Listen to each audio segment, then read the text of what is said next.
The lady was rejecting people, and I was like, God, what God cannot do does not exist. 80% of the people seated here were going to be rejected. I brought it to the altar of fire because I don't joke with that altar. Pastor Jerry declared, they meant it for evil, but God is turning it around for your good. Nobody will take your place. I was in the car in the lobby. I held on to that word. I said, crime. I've come to return all glory to God.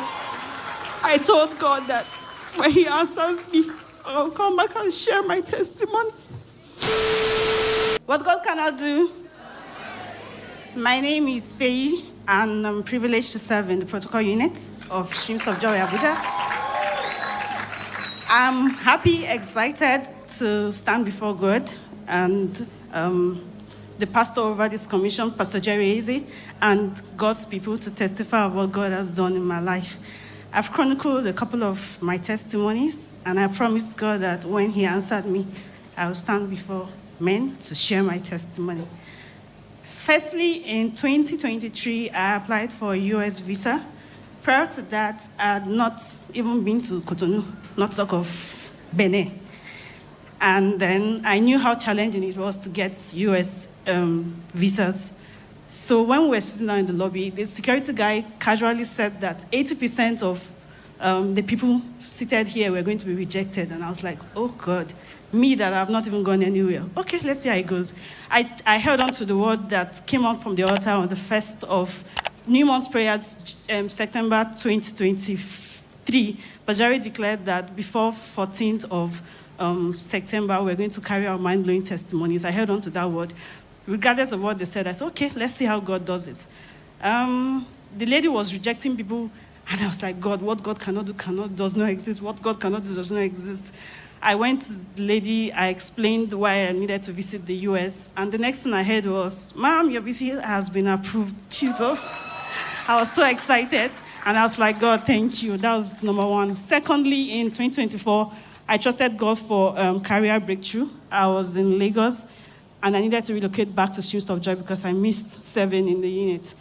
And then I was earning 6 digits. I keyed into partnership, and I told God that if he brings me back to Abuja and gives me a job that will pay 3 or more times more than what I was earning in Lagos, I would pay my partnership as many times as the increment in my salary. As God will have it, I got a job that paid me 4 times what I was earning in Lagos. And then I also fulfilled my own end of the bargain because it was, God, if you do this, I will do this. And I'm here to give the final bargain to thank God for what he has done for me. 6 months down the line, the job was threatened. The renewal of the contract, my name was taken off for some flimsy excuses. I brought it to the altar of fire because I don't joke with that altar. It's like a lifeline. 2nd of June, Pastor Jerry declared, they meant it for evil, but God is turning it around for your good. Nobody will take your place. I was in the car in the lobby. I held on to that word. I said crime because I knew that was my Kairos moment. I went straight to the office to who was involved. We had a brief conversation, and they gave me a slot. But that was not the slot that I was in. I told God, God, the word I said, they will not take my place. Not that.